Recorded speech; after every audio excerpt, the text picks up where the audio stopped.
Halo semua, selamat datang di pembahasan mendalam kita hari ini.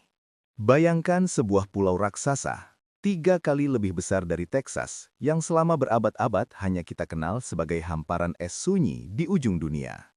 Namun laporan terbaru menunjukkan bahwa pulau ini, Greenland, telah bertransformasi dari wilayah pinggiran yang tertidur menjadi pusat gravitasi dalam persaingan kekuatan besar abad ke-21.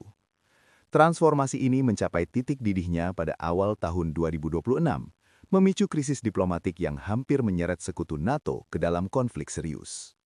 Hari ini, kita akan membedah mengapa Amerika Serikat begitu terobsesi menguasai Greenland dan apa dampaknya bagi dunia. Mungkin banyak dari kita yang tersenyum simpul ketika mendengar berita di tahun 2019 saat Presiden Trump ingin membeli Greenland, atau saat krisis memanas lagi di tahun 2025. Terdengar seperti transaksi properti yang mustahil, bukan?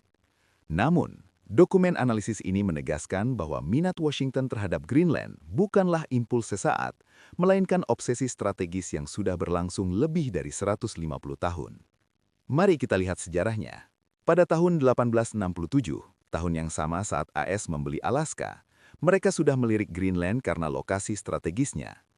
Kemudian saat Perang Dunia Kedua, ketika Denmark diduduki Nazi, Greenland secara efektif menjadi protektorat militer AS. Puncaknya terjadi pada tahun 1946, ketika Presiden Harry Truman secara rahasia menawarkan $100 juta dalam bentuk emas batangan untuk membeli pulau tersebut secara penuh. Jadi, upaya di era modern ini hanyalah kelanjutan dari keyakinan lama militer AS bahwa Greenland adalah perpanjangan alamiah dari benua Amerika Utara dan garis pertahanan pertama mereka. Pertanyaan besarnya adalah, mengapa? Mengapa pulau es ini begitu vital hingga Amerika rela mengambil resiko diplomatik besar? Analisis ini memecahnya menjadi 3 pilar utama yang sangat krusial. Alasan pertama adalah pertahanan rudal melalui inisiatif Golden Dome. AS sedang membangun perisai pertahanan berlapis untuk melindungi diri dari serangan rudal. Pangkalan luar angkasa Pitufik di Greenland Utara adalah kuncinya. Lokasi ini berada tepat di jalur penerbangan terpengek jika rudal dilancarkan dari Rusia atau Cina menuju Amerika. Tanpa radar di sana, AS akan buta. Selain itu, kondisi udara kutub yang sangat kering di Pitufik sangat ideal untuk teknologi komunikasi laser canggih yang menjadi otak dari sistem pertahanan ini. Alasan kedua adalah kontrol laut. Akibat pencairan es, jalur pelayaran baru terbuka. Greenland adalah jangkar dari apa yang disebut celah GIUK. Jalur sempit di Atlantik Utara yang harus dilewati kapal selam Rusia jika ingin masuk ke samudera terbuka. Dengan menguasai Greenland, AS bisa menempatkan sensor dan pesawat pemburu kapal selam untuk menutup celah ini, memastikan ancaman terdeteksi sebelum mendekat ke pantai Amerika atau Eropa. Alasan ketiga adalah perang sumber daya. Di balik lapisan esnya, Greenland menyimpan kekayaan mineral tanah langka yang luar biasa besar. Mineral ini adalah bahan baku wajib untuk teknologi tinggi, termasuk sistem pelindung panas rudal hipersonik AS. Saat ini, rantai pasok mineral tersebut didominasi oleh Cina. Amerika ingin memutus ketergantungan itu dengan menguasai tambang di Greenland, seperti deposit Tanbreez, agar Cina tidak bisa menggunakan mineral ini sebagai senjata ekonomi.